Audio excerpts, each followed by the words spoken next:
Okay.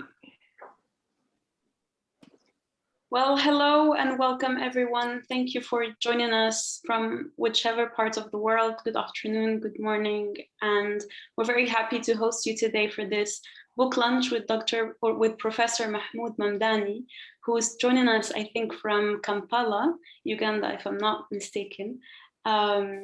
And today we're going to talk about his latest book, Neither Settler Nor Native, The Making and Unmaking of Permanent Minorities.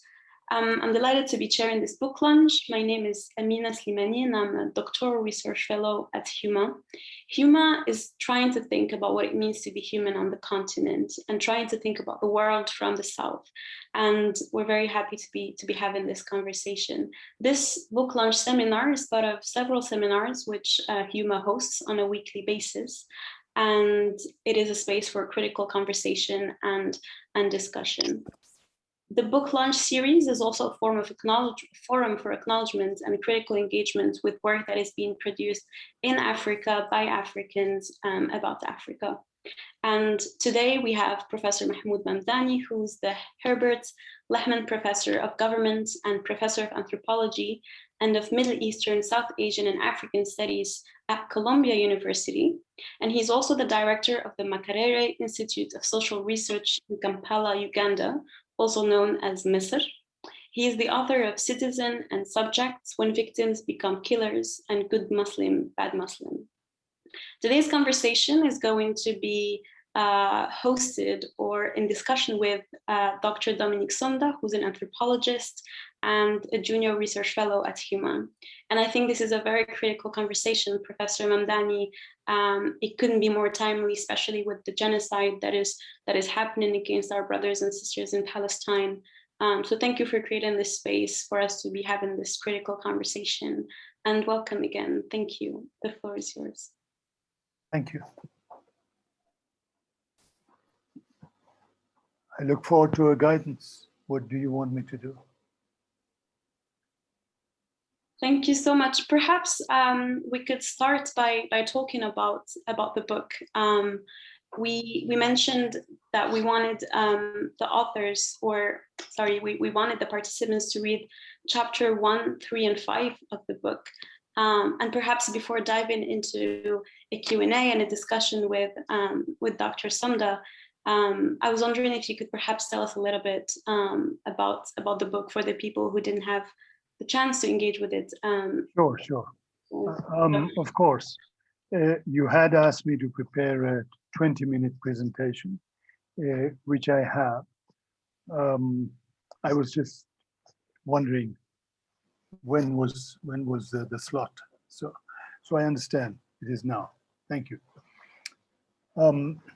Neither Settler Nor Native is a book about the nation state and about post-colonial modernity. The introduction opens with a history of the two phases in the duration of the nation state, non-liberal and liberal. The nation state was born in Iberia in 1492. Its agenda was summed up by a single slogan: one country, one people, one religion. This state project set fire to relations between majority and minorities within its boundaries, setting in motion processes of ethnic cleansing, specifically of Jews and Muslims. This was followed by a century of religious wars in Europe. This was the non-liberal phase in the making of the nation state. The 1648 Treaty of Westphalia was the antidote to religious wars. Two key components of the modern state were born at Westphalia: religious toleration at home and the reciprocal guarantee of sovereignty abroad. The liberal justification was put forward in John Locke's treatise on tolerance. Catholics can be tolerated if they renounce political support of the Pope or of any other power outside England. The liberal notion of the nation state turned majority and minority into permanent political identities. Only the majority has sovereignty. The minority must not participate in sovereignty. The notion of a sovereign majority alongside non-sovereign minorities was the original liberal sin. In this book, I explore the export of the notion of different kinds of citizens, sovereign and non-sovereign, from the US to South Africa and Nazi Germany, and finally to Israel. At the same time, the book explores the construction of an epistemological project that grounded the political distinction between sovereign and non-sovereign subjects in an epistemic and legal distinction. What began as a political distinction between religious groups was extended to a civilizational difference between races and tribes. This development is explored in some detail in the chapter on Sudan. This is also a book about the United States as a founding experience in modern colonialism, and about the reservation as the site where core institutions of modern colonialism were forged.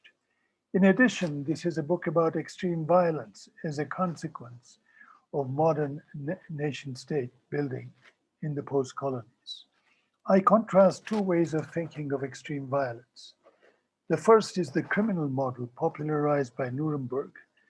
The second is the political model born of the transition from apartheid in South Africa. What can we learn from the failure of denazification in Germany and the relative success of the post-apartheid transition in South Africa? Finally, the book asks, what is transportable in the South African experience? What does South Africa have to teach us? To answer this question, the last chapter takes a fresh look through South African lenses at Israel-Palestine, the most intractable political problem in today's world. Now, in the time at my disposal, I'd like to comment on four issues. The first is an issue of great significance in the US today. How do we distinguish colonialism from racial domination? Second, what is the difference between an immigrant and a settler? This is an issue relevant to all settler societies, in particular the US, South Africa, and Israel.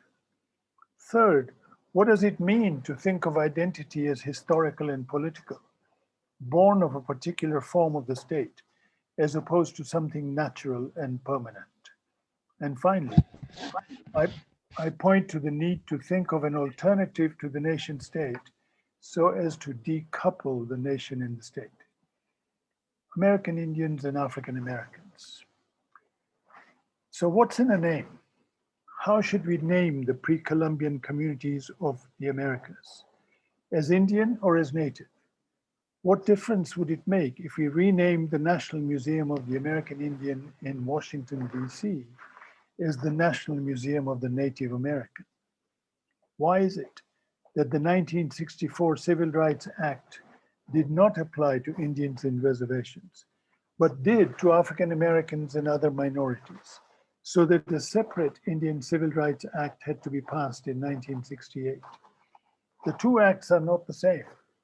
The 1964 Act is constitutionally binding, whereas the 1968 Indian Act is only advisory. Reservation Indians are not and never have been rights-bearing citizens of the US in a constitutional sense.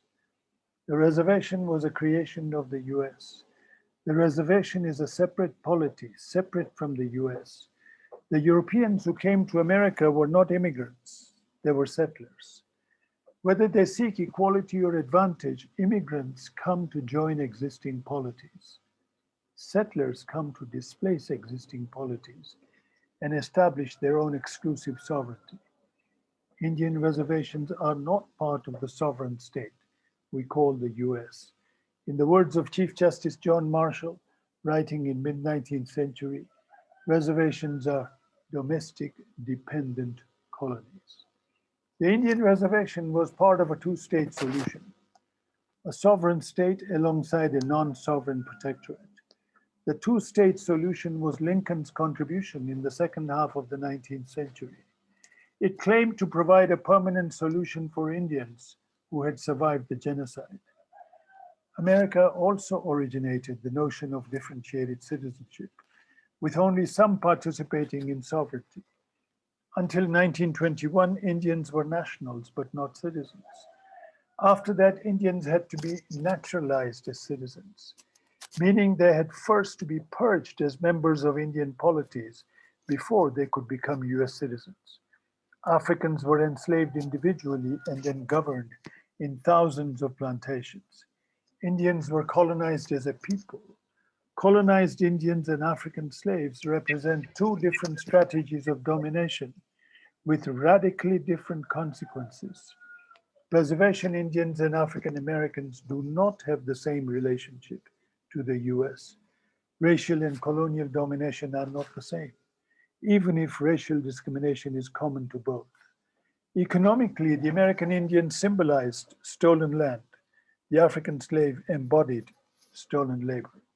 Politically, Indians were governed in a protectorate as part of a two-state solution. African slaves were racially segregated within a one-state polity and governed in separate plantations. Invented in America, the two-state solution was exported to Germany. Whereas Hitler wanted to extinguish all minorities in Germany, post-Holocaust Germany looked for a two-state solution. Instead of reintegrating Jews into Germany, it supported a state exclusively for Jews. The Israelis pushed their own two-state solution, starting with the Nakba. The Nakba continues today. It is worth noting that South Africa is the place where apartheid tried but failed to press home a two-state solution. The one-state solution has provided a more suitable political frame for the development of the struggle against Jim Crow and racial domination.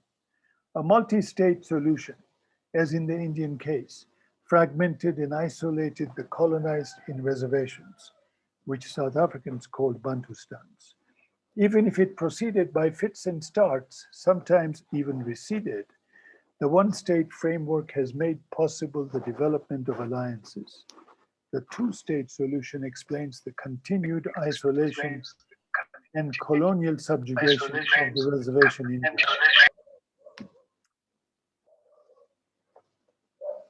South African settlers attained state independence in 1910. Over the next few years, settlers studied how Indians were governed in North America. Three key elements of the American model were imported to South Africa: homeland, traditional authority, and customary law. First, every tribe must be territorially contained in a homeland. Second, every homeland must be administered by a homeland authority, sanctioned as trans-historical and traditional, and thus not subject to being elected. Finally, this traditional authority must enforce a customary law on the homeland, also trans-historical and thus unchanging, with one proviso, that custom be excised of all practices or notions that settlers considered repugnant to civilization. South Africa was not the only one to learn from the US, so did Germany and Hitler. Hitler learned that genocide is doable and therefore thinkable, and that it is possible to legislate a hierarchy of citizens, some first class, others second class, and yet others third class, as with Puerto Ricans, African Americans, and Indian citizens after 1921. Hitler appointed a committee of lawyers to study American citizenship laws as preparation to draft Nuremberg laws for Jews. This learning process has been documented in full by James Q. Whitman of Yale University in his book, Hitler's American Model. Denazification failed because Nuremberg shut its eyes to the political project that inspired and propelled Nazism. That project was the nation state. Nazism went beyond distinguishing a sovereign majority from non-sovereign minorities. It strove for a purified nation state, one that would cleanse the nation of all minorities by eliminating them. There was an American debate on Nazism after the Second World War. Was Germany liberated or occupied? Was Nazism a state project or a social project? Who should be held responsible for Nazism? The nation or the state? Nazi leaders or the German people? The American consensus was that responsibility for Nazism lay with the German people. At Nuremberg and after, millions were considered criminally culpable. Yet Nazism was never probed as a political project. A similar debate unfolded in Germany. particularly among German left intellectuals, the most prominent being Franz Neumann and Herbert Marcuse. Their answer: Nazism was a nation-state project, a project of both the Nazi state and the folk nation to eradicate the state territory of national minorities like Jews, Roma, and others. Nazism was above all a political project. Their conclusion was that to succeed, denazification would have to be a joint project of allies and anti-fascist Germans. But Americans were unwilling to do so. The Soviets were, though only temporarily, and not after the Berlin Uprising. I come to Israel and the US. Are Jewish people in Israel settlers or immigrants?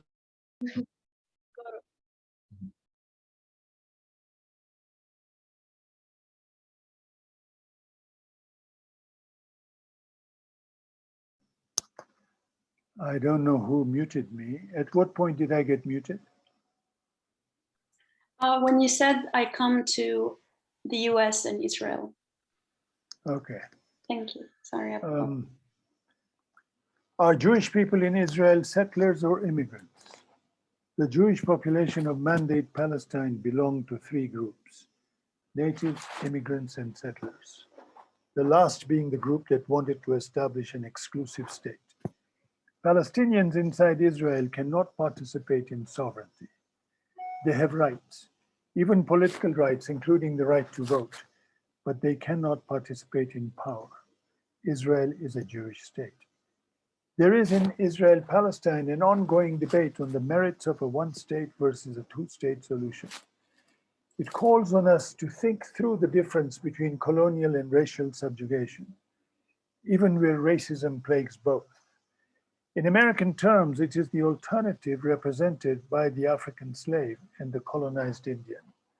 For a third alternative, we have to look at the South African transition from apartheid. I trace the turning point in anti-apartheid politics in South Africa to the 1970s. Anti-apartheid politics before 1970s reproduced the racialized architecture of apartheid. Each racial group organized separately, as defined by apartheid power.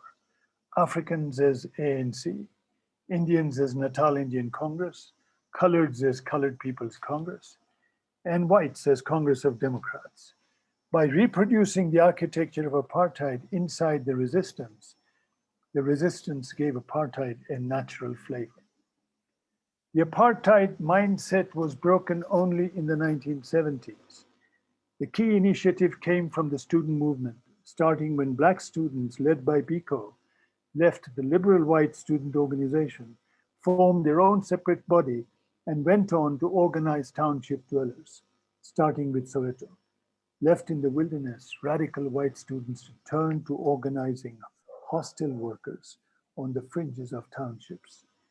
Out of this experience was born an epistemological awakening that white and Black are political identities, and that political identity is historical, not natural. Black, said Biko, is not a color. If you're oppressed, you're Black. This was also the turning point in the Afrikaner journey, from being junior partners of British colonialism to becoming a part of the anti-apartheid coalition. Born in the 1970s and 80s, the South African moment signified three epistemological shifts. From mobilizing opposition to apartheid, it went on to champion an alternative to apartheid. From calling for a state of the majority, the national majority, the Black majority, it went on to champion a state for all. Initially, not just all citizens, but all residents. From an opposition to whites, it went on to oppose white power. It depoliticized race and historicized the notion of majority and minority.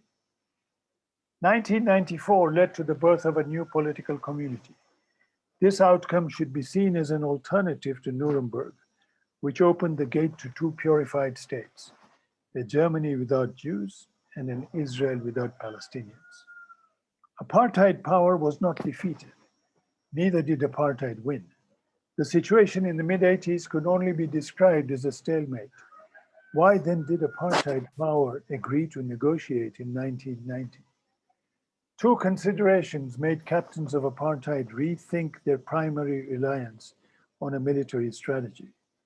One, the possibility that anti-apartheid mobilization may spread from the townships to Bantustans. But more important was the second possibility that signaled the likelihood of an even more scary outcome. Boers realized that the hitherto pro-apartheid Boer intelligentsia was gradually beginning to abandon apartheid as a state project. Finally, I come to lessons for Palestinians. The Palestinian population is today fragmented into three: colonized citizens of Israel, residents of the occupied territories, and refugees. Since 1948, each has been the source of a different political initiative. Refugees were the social base of the armed struggle. The first Intifada moved the social base of Palestinian resistance from refugees to Israel-Palestine. The second Intifada propelled Balad into calling for an inclusion of Palestinians in the political process, calling for a state of all citizens. After that came BDS. Anchored in the occupied territories, BDS calls for an external boycott, asking the world to divest from Israel. I want to close by summing up South African lessons for Palestine. First, the anti-apartheid struggle was not directed from a single center, but from multiple centers. Sometimes it included contradictory initiatives. Take the example of the anti-apartheid boycott, which was directed from outside the country, and the internal political struggle, which demanded reform of the political process to allow them to exercise the right to participate in that political process. Whereas the anti-apartheid boycott made no distinction between South African state and society, calling for a boycott of both, the internal political struggle proceeded by building alliances with all sectors of white society which opposed the apartheid state for whatever reasons. Second, this shift followed a rethinking of the struggle as political, not just moral. In Palestine, this means building on the gains of Balad and adopting a political strategy that will welcome anti-Zionist and non-Zionist Jews into the larger movement for a de-Zionization of the Israeli state. Rather than think of Balad and BDS as representing strategic alternatives, the South African lesson is to embrace both as standing for complementary strategies, external and internal. The lesson of the African American struggle, too, is to build alliances within a single state so as to forestall the fragmentation, isolation, and continued colonization as has happened to Indians in North America. Finally, whereas BDS can contribute to Israel's international isolation, something more is needed if a non-Zionist alternative is to bloom in Israel itself. Like in South Africa, that something else is an epistemic revolution that will open the way to a political one. Phase two of the Palestinian moment will come when the same dynamic that leads to the unity of the oppressed also leads to the isolation of the oppressors. When it is not just the oppressed who seek political change, but also many of the current supporters of Zionist power. Getting there will require a new kind of political consciousness within Israel, a consciousness based on the recognition that the flourishing of Jews and Jewish life in Israel does not require a Zionist state. It is this South African lesson that needs to be driven home to Israelis, as many as possible, that Jews do not have to have a Jewish state to have a secure home in Israel, Palestine. This is also the lesson of Jewish life in New York City. Thank you very much. Thank you very much, Professor Mamdani. That was very rigorous, and thank you for layering historicities and contextuality in the pursuit of rethinking political violence and the necessity to think about a reimagined political community beyond the notions of majorities and minorities. And I think it does takes us to undo the ordering of nationalism and colonialism, as you said, and to actually realize that the two were born together and come to represent a reality that is translating at the same time, and that there is no precedent, that one didn't precede the other. I would like to invite Dr. Dominique Sonda to provide her inputs and thoughts.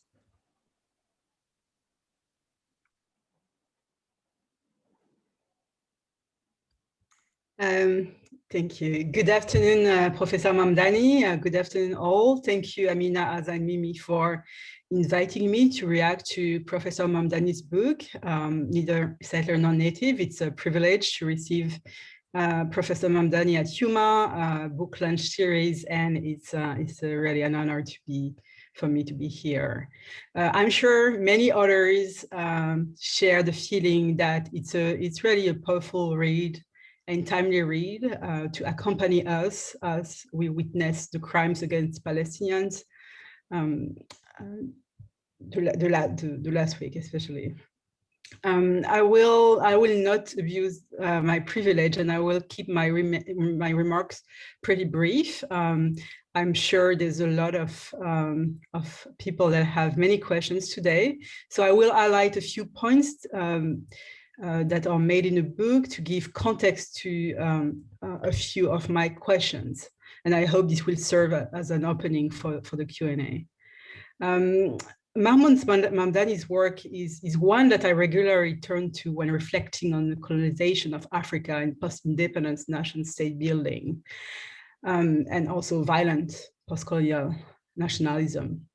The formidable book that we are discussing today shed light on the colonial possibilities and in political thinking and policy making. So the book reprises themes and arguments that were developed in previous work, such as citizen and subject, when victims become killers, and an article that I've read again and again, Beyond Settlers and Native. Neither Settler Nor Native redeploys them, those books and articles, in an essay in the global history of the nation state. The book identifies the founding moment of the modern state in 1492, as Professor Mamdani just reminded us, which is both the birth of modern colonialism and the beginning of an unprecedented ethnic cleansing. Neither Settler Nor Native extends the scope of the analysis of Mamdani's work both in time and space, and present 5 case studies that constitutes the 5 central chapters: the Indian question in the US, the denazification in Germany, the settler and native in apartheid South Africa, the secession of Sudan, and finally the Israel-Palestine question. Other histories are also alluded to. The introduction locates a previous nation building process based on ethnic cleansing in the Iberian Peninsula and the Reconquista. I was also personally intrigued by recurring mentions to French own nation building, from the Mission Civilisatrice, justifying its imperial conquest, to its embrace of the Nuremberg process, to the notion of assimilation that is still so vivid today through the criminalization of separatism that targets minorities in France. So not only the analysis brings us beyond colonial and post-colonial processes in Africa, but it's also unveils the historical connections of mutual inspirations and reverberations that exist between those different contexts that have contributed to the making of minorities globally. The analysis starts with the Indian question and establishes the centrality of the United States colonial project within its own historical and national narrative. Professor Mamdani reprised the words of MLK in 1964, "Our nation was born in genocide." Words that still resonate so clearly in spite of the reluctance of the US to recognize itself as a colonial state, and including its most liberal elite.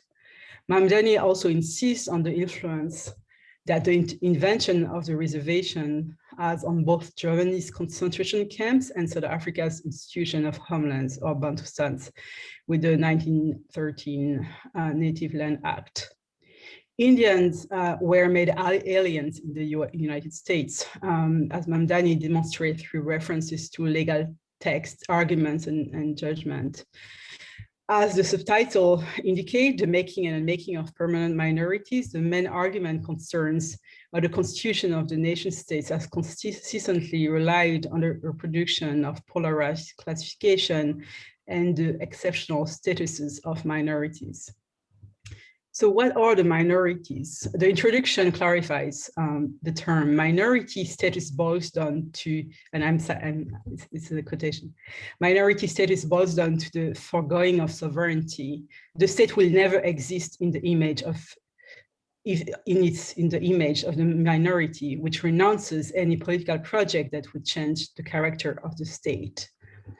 Another main argument of the book concern the path to political reform and decolonization.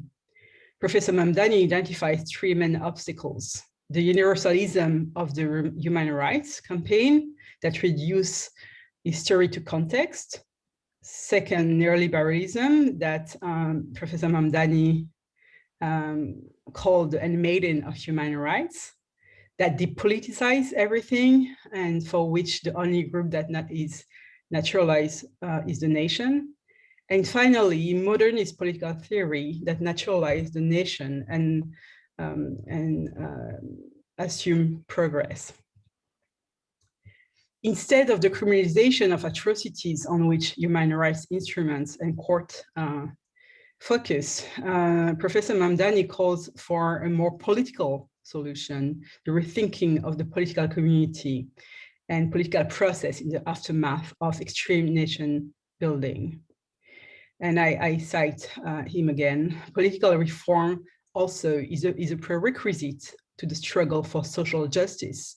Only when the political system is decolonized, that is, when identities are uncoupled from permanent majority and minority status, will it be able to secure equity.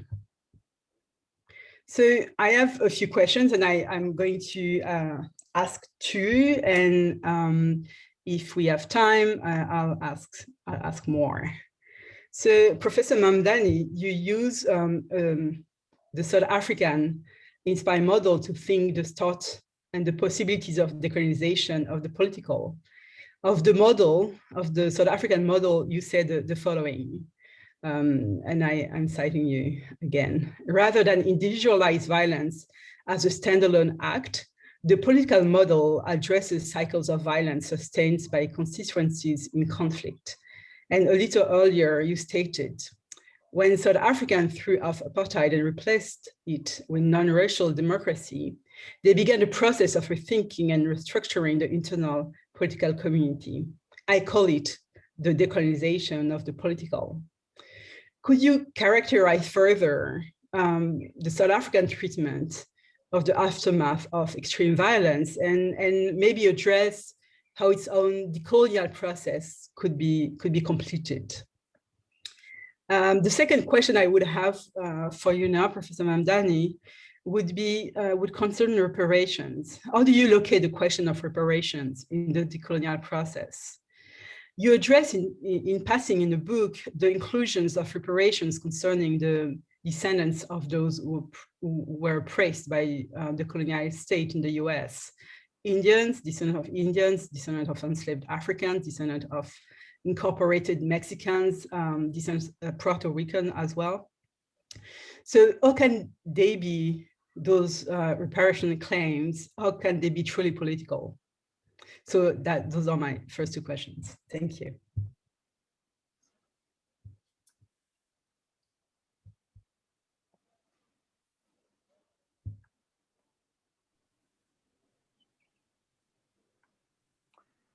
Chair, do you want me to respond at this point, or? Yes, if that's possible, and we could then open for Q&A to the floor. Thank you very much. Sure, it's possible. I'm not sure about responding, but engaging with the comments of Dr. Samda. So I'll go straight to the two questions.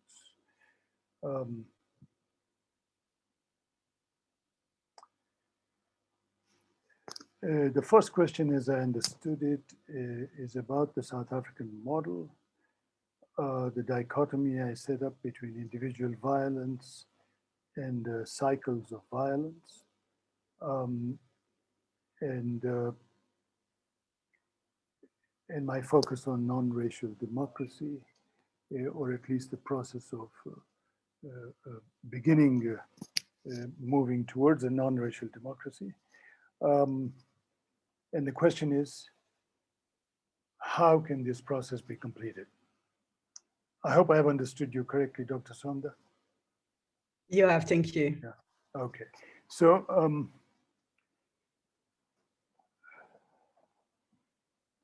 I argue that the mistake anti-colonialists often made was to think that politically colonialism was tantamount to conquest from the outside. And I argue that conquest was merely the first step, that the greater part of colonization, political colonization, happened after conquest, which was to completely restructure the political community that was conquered. And in the South African case, this restructuring, in fact, in most African cases, this restructuring was along two lines.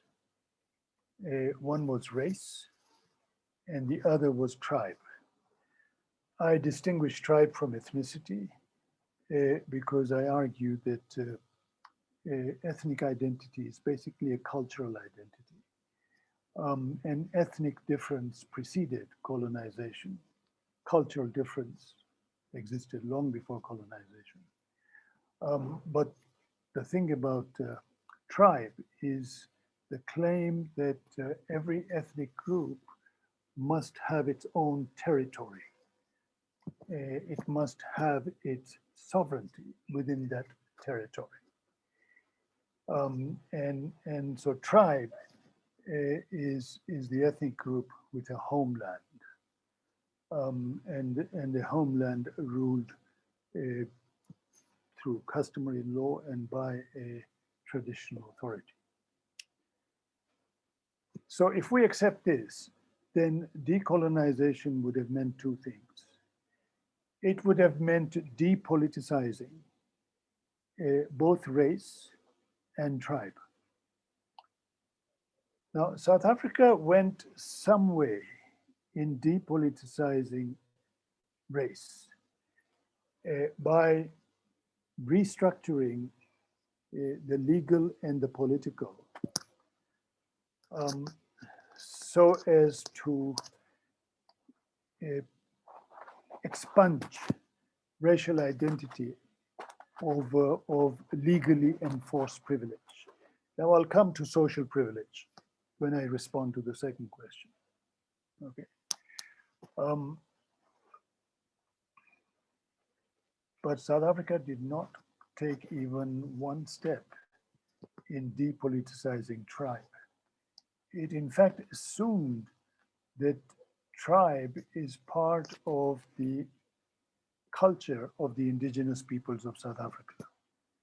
It assumed that customary law, which guarantees privilege to those indigenous in the tribal homelands at the expense of those not indigenous, it assumed that this was part of the heritage of South Africans, pre-colonial heritage of South Africans. In 1994, there was a big debate faced with the elections. And the question was, who should have the right to participate in the elections?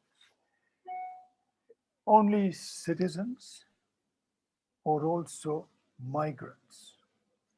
Now, migrants were fairly strong. They were politically mobilized. They had been at the forefront of Fossatu, and they were also fairly strong in Cosatu.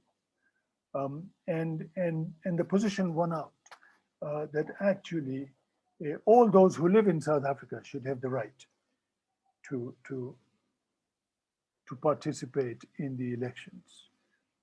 Since then, however, there has been a systematic reversal as the Inkatha Freedom Party took charge of the Ministry of Internal Affairs and Gatsha Buthelezi became the Minister of Internal Affairs, and a systematic campaign was launched that actually any rights for migrants would be at the expense of citizens.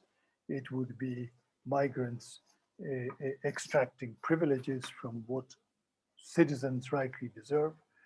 And in my view, it is the systematic disenfranchising of migrants in South Africa and the separation between citizen and migrant, which was critical to xenophobic violence, which has been there from 1994 until now. It is to me very instructive that the target in xenophobic violence has not been the racial stranger, it has been the tribal stranger.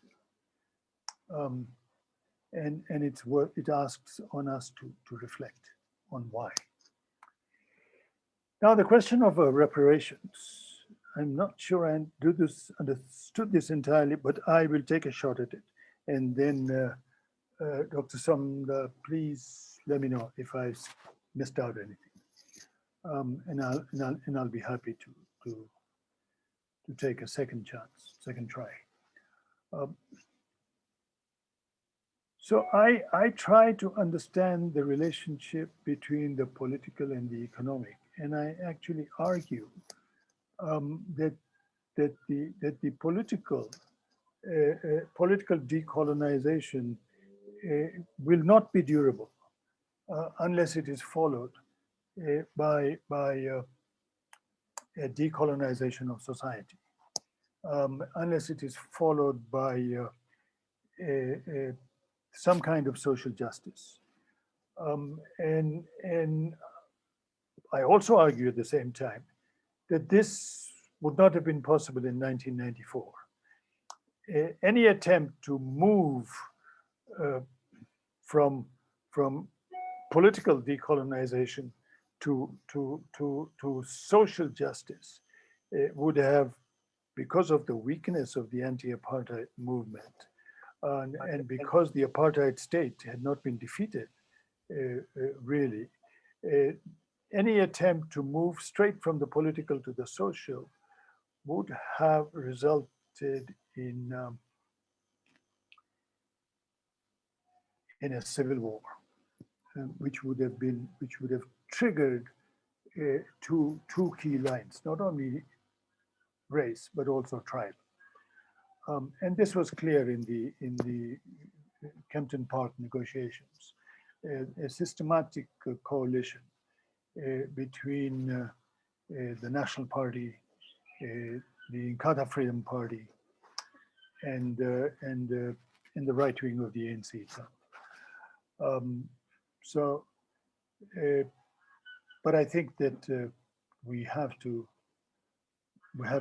think of reparations as we think of moving beyond the political to the social.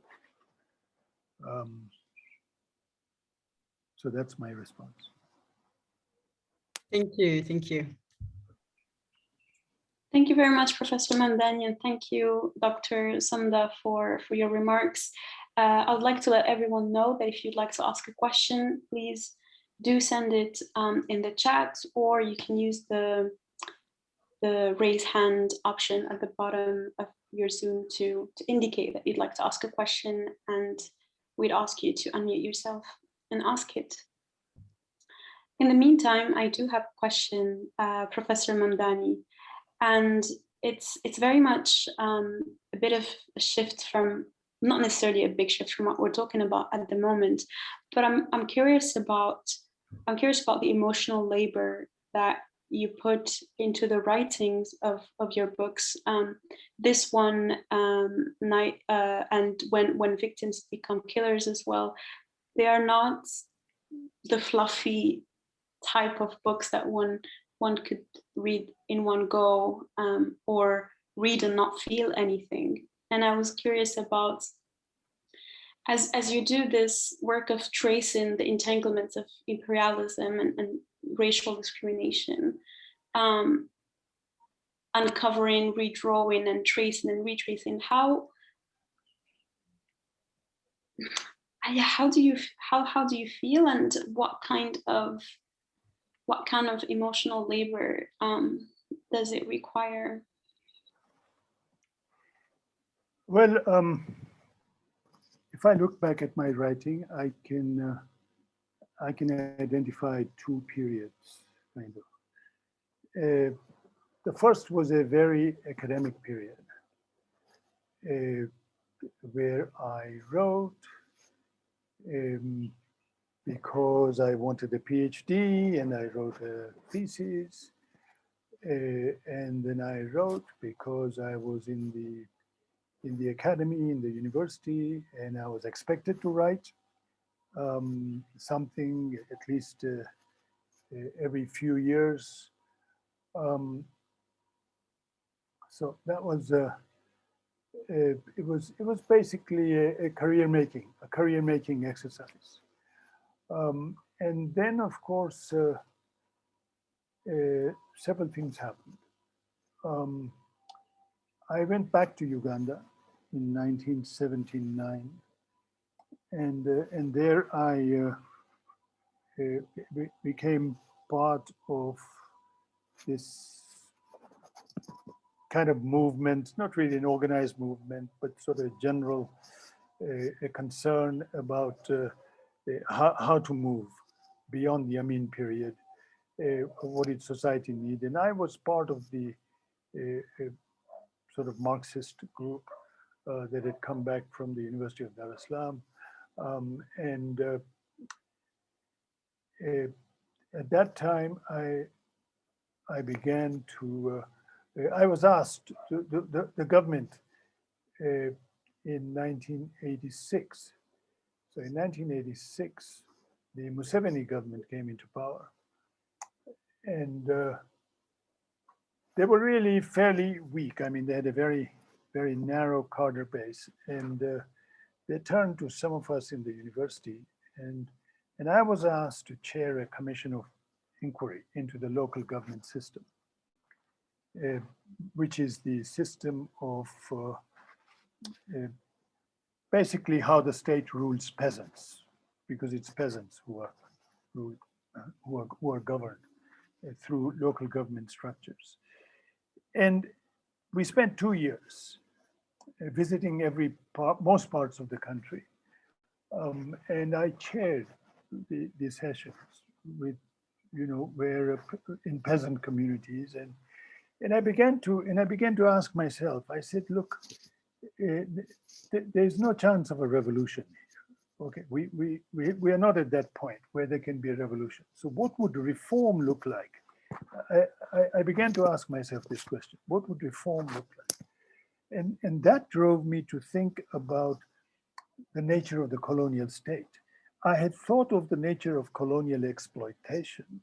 I had thought of capitalist development, but I had not thought of the colonial state. I thought of how, in Walter Rodney's words, how Europeans exploited Africa, but I hadn't thought of how they ruled Africa.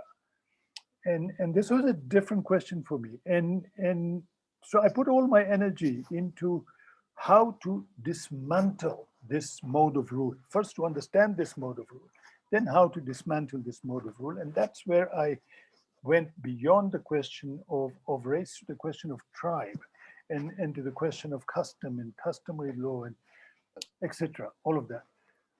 So after that point, I can trace a second sort of phase in my writing, and that phase, I would say, is characterized by a sense that every time I read a book, I write it as if it's the last book I'm going to write. So I don't give a damn what people are going to think about it. I focus on what is moving me. I don't give a damn about whether I'll get social approval or academic approval or even peer approval, in a sense. You know, I just write it as if it's my last deed, and then it comes out. And actually, most of the times I don't even respond to criticisms. It's very seldom that I respond to. I read all criticism. I try and make sense of it. I try and learn from it, but it's not a tit for tat for me. I don't get upset that somebody criticized me, and I don't, I don't spend sleepless nights figuring out how to respond to it. I don't know if this answers your question, but maybe it adds to it. No, thank you. It does, and I think it also teaches us a new way of engaging with academia. We have several questions, but very short time.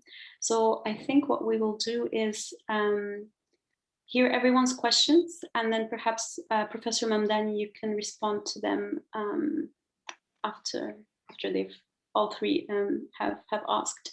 I think, Claire, you were first to raise your hand, so please feel free to unmute yourself and ask the question. Thanks very much, and thank you, Prof. Mamdani, for your book. My question is concerned with your idea of identities as political and historical and not natural, and you refer to this in terms of racial, ethnic, and also national identity. How would you comment then on the notion or the resurgence, as we've seen, of concepts such as African knowledge or Western knowledge, African authenticity or reclaimings in South Africa, but also in places like the US and in Canada, of the term native and indigenous as sort of progressive concepts? How can we overcome this contradiction on the one hand of the need to decolonize, but at the same time try and reclaim a centrality of an Africanness or an indigenousness, indigeneity, which also then might have the potential to reinscribe colonial identities? I'm interested in your thoughts on this.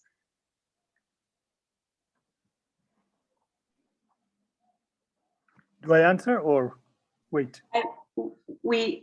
Please kindly wait. Benedetta, can you please unmute yourself and ask your question? Hi, Prof. Hi. How are you? As you see me. Very good to see I'm you. okay. Good. I have a question, and I'm sorry because I'm sure it must be in the book, but I didn't have a chance to go through the whole book, despite whom I'm kindly making available the chapters. I was curious about your choice of using the term Indian Americans versus natives. And also just to know, did you have an internal debate about that? Was there a controversy about that or debate with colleagues? And finally, why the choice of that term in the end for the book? And what can this mean? Thank you. Thank you very much. Thank you, Benedetta. And we have a question from Tuto. Hi, thank you so much.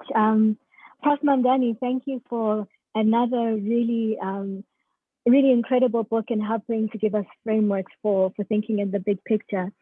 My question is around the state particularly in the South African context, in the way you present the reformulation of identity in the South African context as a model. And looking at how things have turned out in South Africa around identity and the entrenchment in many ways of racial identities that we experience today. I'm wondering what role the conceptualization of South African nation state plays in where we are. If the political question is enough of a question to dismantle the level of entrenchment that you're describing in the book. With the German example, you talked about the limitations around the political conceptualization of identity, and also around the conceptualization of the state, the German state and the Jewish state. But in South Africa, given the foundation, the 1910 foundation of South Africa, did South Africa perhaps need a reconstitution of the state and not just of political identities to really break out of the frameworks that you lay out so well as developing towards the creation of South Africa? Thank you. Thank you, Tuto. Professor Mamdani, these are a lot of questions and we still have many others in the chat. Would it be easier for you to answer these and then we move to the other ones, or do we keep going with questions? I think it'd be easier for me to respond to these, because the more questions I hear, the less justice I'll do to each one of them. So let me focus on these first. Claire, great question.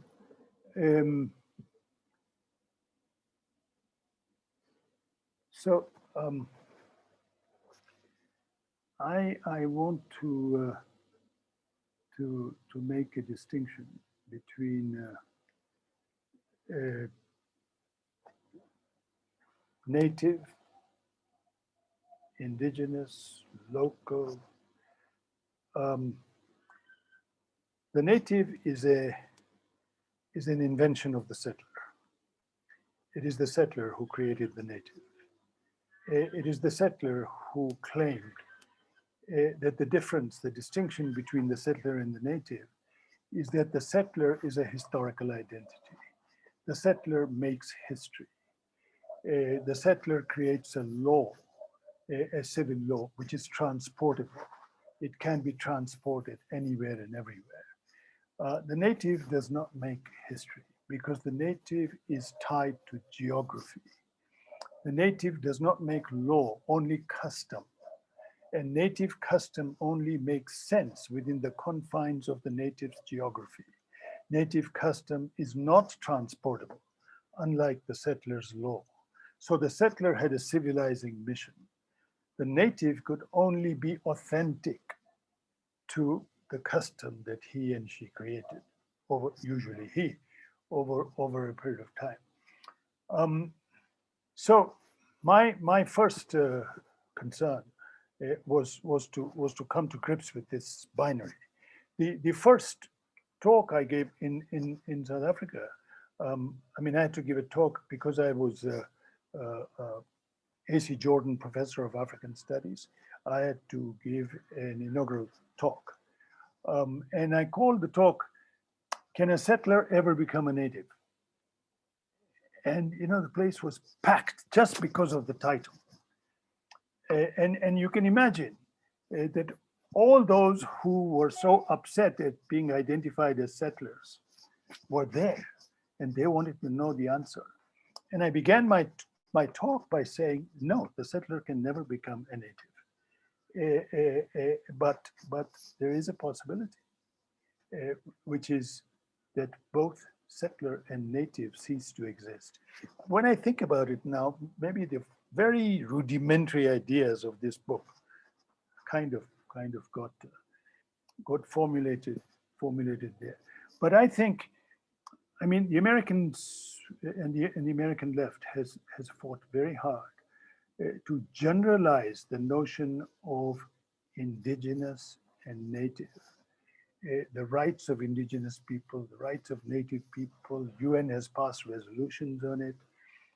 My sense is that native and indigenous make sense only within the context of a history of settler colonialism.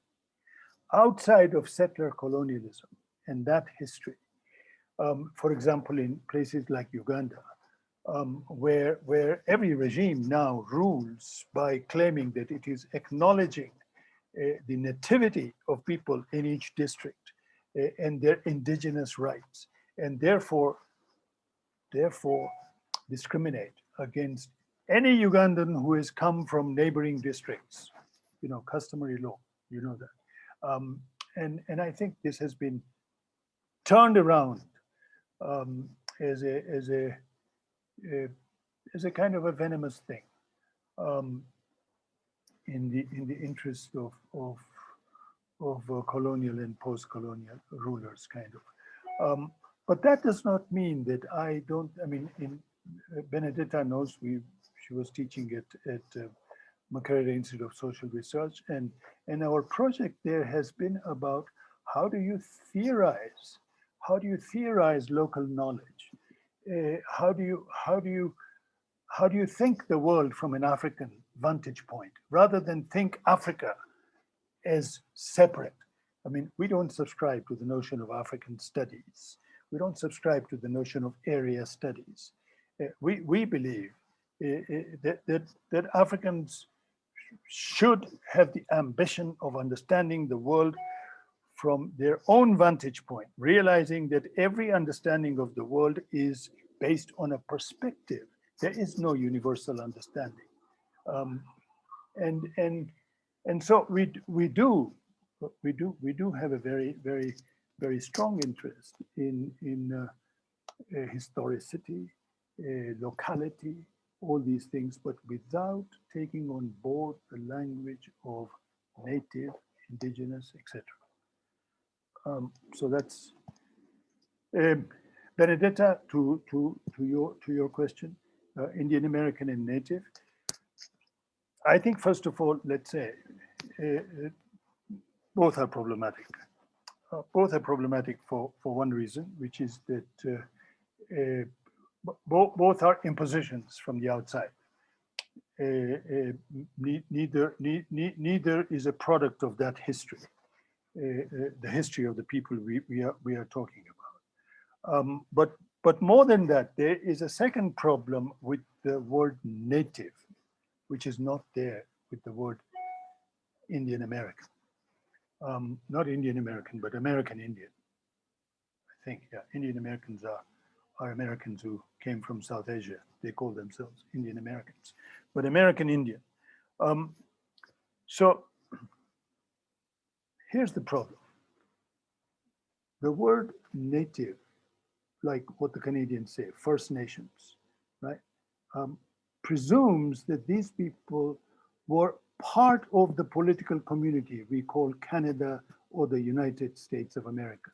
They were not part of it. They were excluded from it. And as I read more and more American Indian scholars, as I read, for example, The American Indian in Western Legal Thought, this amazing book, I realized that the most perceptive of them did not want to use the word native, because they very clearly understood that they were not part of the creation of this political community called America, or called United States of America, that this community was created at their expense. They use American Indian, not because it is an authentic term. It is, after all, a term created by Columbus, but at least it doesn't have the political implications of native. Also, in the negotiation to sort of what to call that museum in Washington, D.C., again, it's also the Museum of the American Indian. So that's basically the thinking I went through. The third question, Tutu, I can only agree with you. The question of political identity is only a first step. The next step have to be bigger questions, and the question you raised, which is that of reconstitution of the state. Yes, it is a bigger question. And the only thing I can say is that I do not believe that the role of an intellectual is to do, I think of myself as a political theorist in some fashion, but not in the way that the Western Academy thinks of a political theorist as somebody whose job it is to make the blueprint of the ideal political society. That the theorist can sit in his or her own study and come up with this blueprint. I don't think of that. That is not appealing to me. What is of interest to me is a theorist who takes his or her raw material from actual political struggles, from people's history, people's struggles, and acknowledges fully that these struggles don't provide an answer, that they are often very contradictory, but they do provide the raw material. Even if they do not get translated into future outcomes, but it's our job to look at not only roads taken, but also roads not taken, and to take popular struggles seriously enough, not to romanticize them, but to take as a challenge their internal contradictions, and to draw writing from that exercise. Thank you. Thank you, Professor. We have two remaining questions on the chat, and I will read them out loud. The first one is from Halim, who's a historian and postdoctoral research fellow at UCT. He would like to ask you what lessons Palestinians must get from South African experience in the apartheid regime to resolve the current issue with Israelis. What is your view on it? Well, I have this chapter on Israel, which is devoted to this question. What can Palestinians learn from it? And not only Palestinians, but also Israeli Jews who are either anti-Zionist or just critical of Zionism, looking for other ways to live in that country. So what lessons can they learn? I think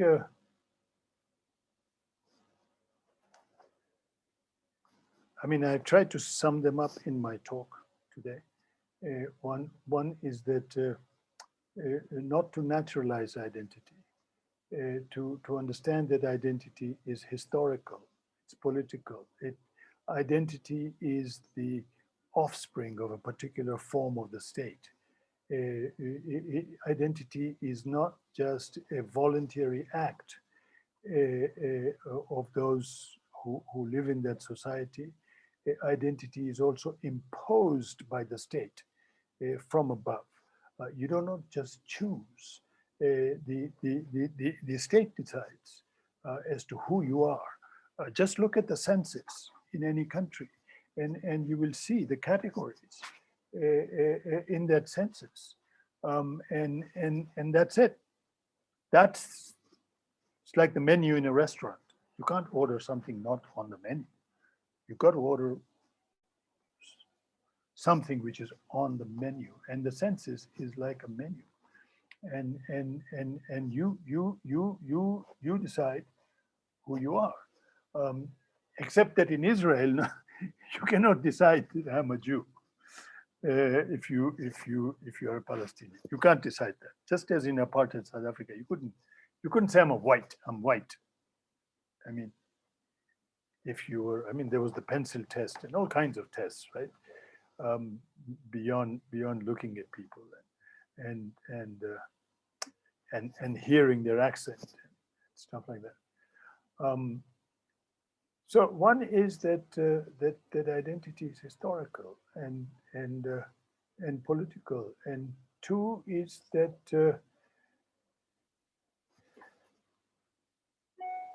one has to, the political strategy has to be a strategy to isolate the core of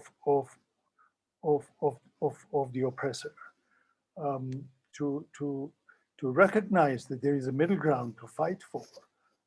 So for Palestinians, what is the middle ground?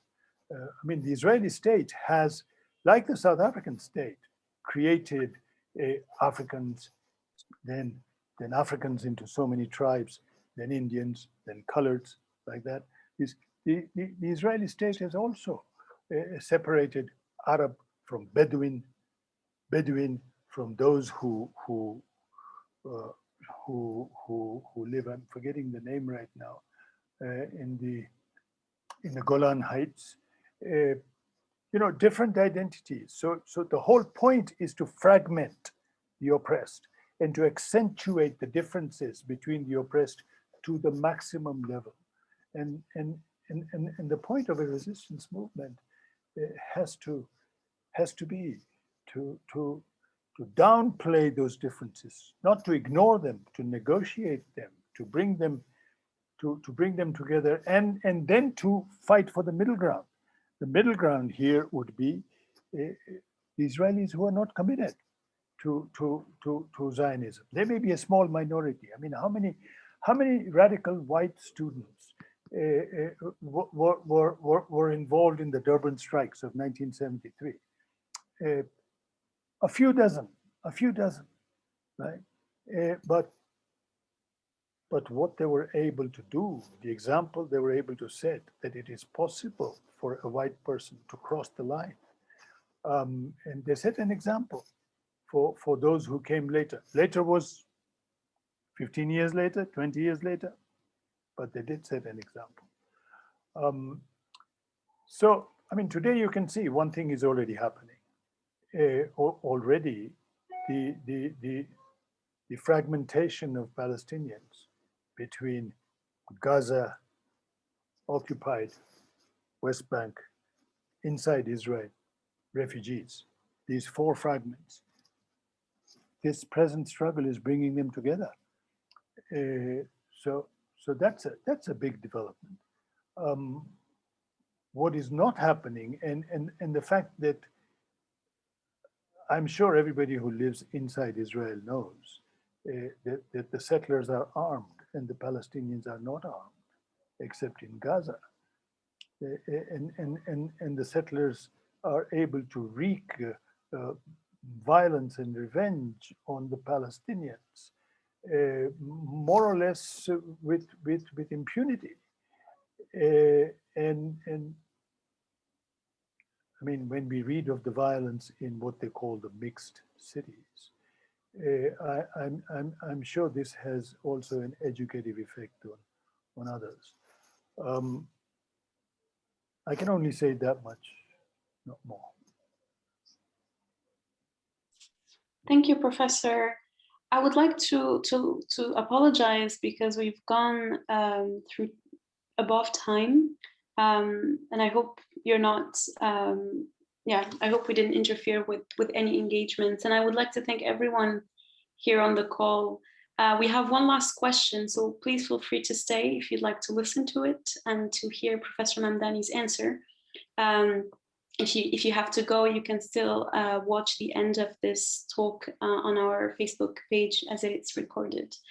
And our last question, Professor, is from Olerato. And it reads as follows. I wanted to ask whether over time, the initial welcome depoliticization of race in the case of the nation in South Africa was not itself grounds for a re-politicization of the present day. In South Africa, there seems to be a divestment from the decolonial social imagination of non-racialism because of how it is seen to be in considerable conflict, acknowledging and addressing the material legacy of these colonial categories of race.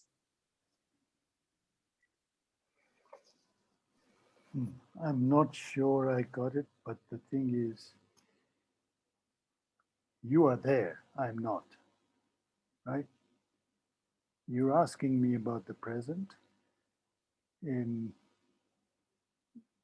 and the most I dared to do in my book is to try and think of the recent past and what lessons we can draw from it. But I'm not sure I understood the question. I can. Olerato, please go ahead. Yeah. Sorry, sorry, Professor Mamdani.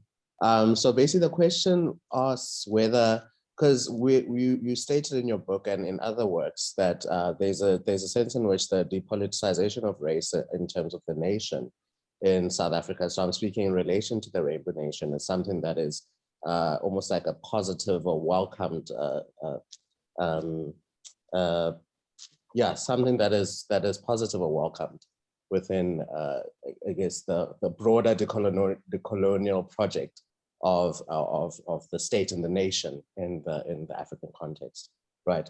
But now, as we come to the present day, there are questions of race seemingly start to come back, and we see that race becomes repoliticized even after the initial kind of moving away from it.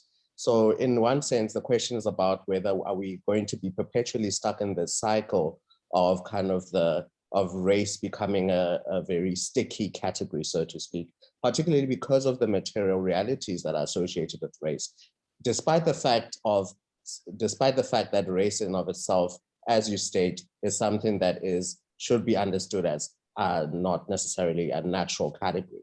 So that's basically where the question lies. Yeah.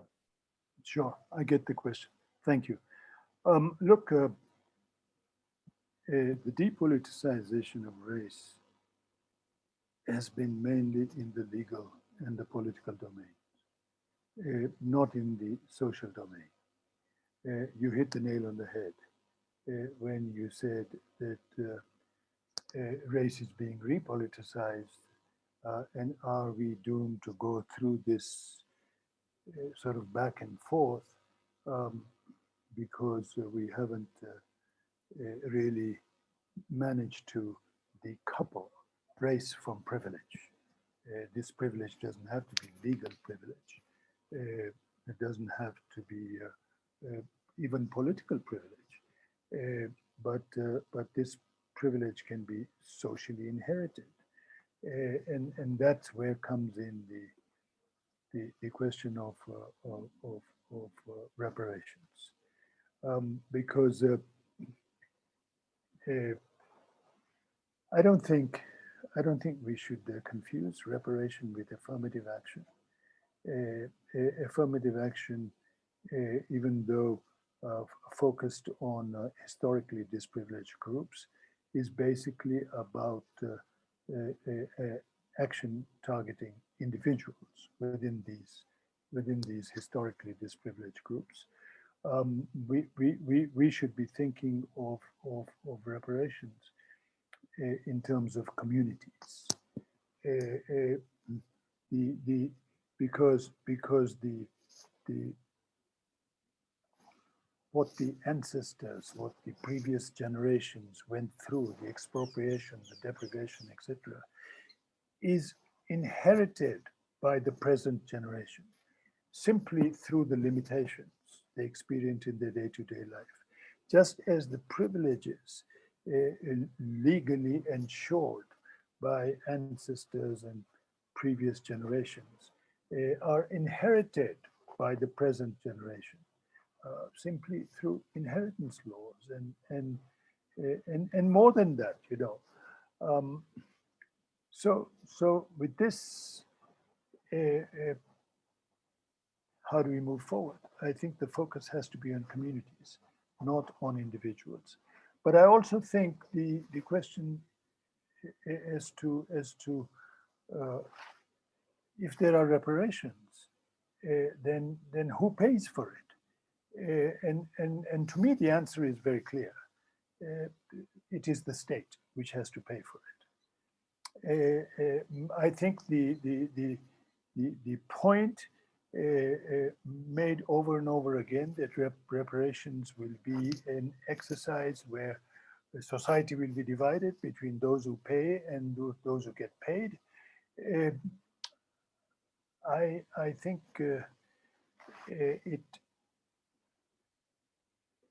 it misses the main point, which is the responsibility for reparation lies not with one sector or another sector of society. It has to lie with the state, and that's where the TRC went wrong. I mean, I think the TRC was was such a pathetic exercise, such a sort of a pathetic theater, which tried to replay Nuremberg in South Africa, simply displacing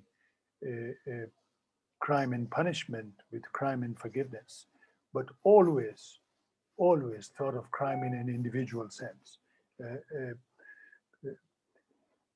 Reducing apartheid to a set of crimes, I mean, makes no sense. The main violence in apartheid was not the violence of individuals who exceeded their orders. The main violence in apartheid was the violence of the state. And the very definition of crime is that crime is against the state. The state cannot commit crime.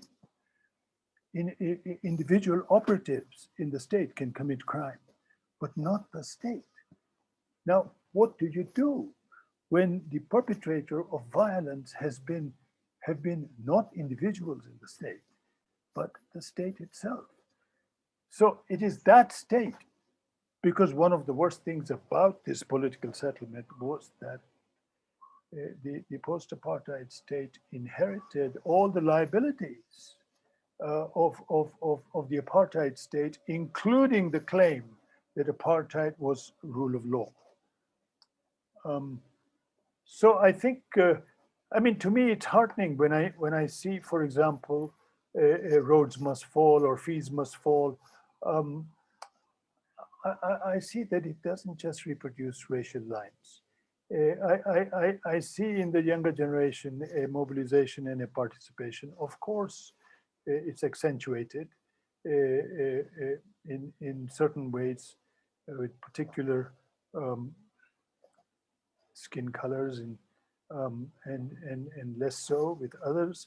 But I think that the recognition that some kind of social justice is necessary to drive home the point that race is historical and is political, but if there is no social justice and race remains the identity of privilege or a stigma of disprivilege,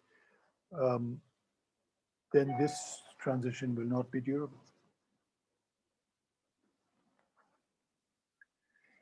Chair, are you going to let me go, or yes, you? I am, and I wanted to thank you for your generosity and for your time, and I think also for equipping us with a lot of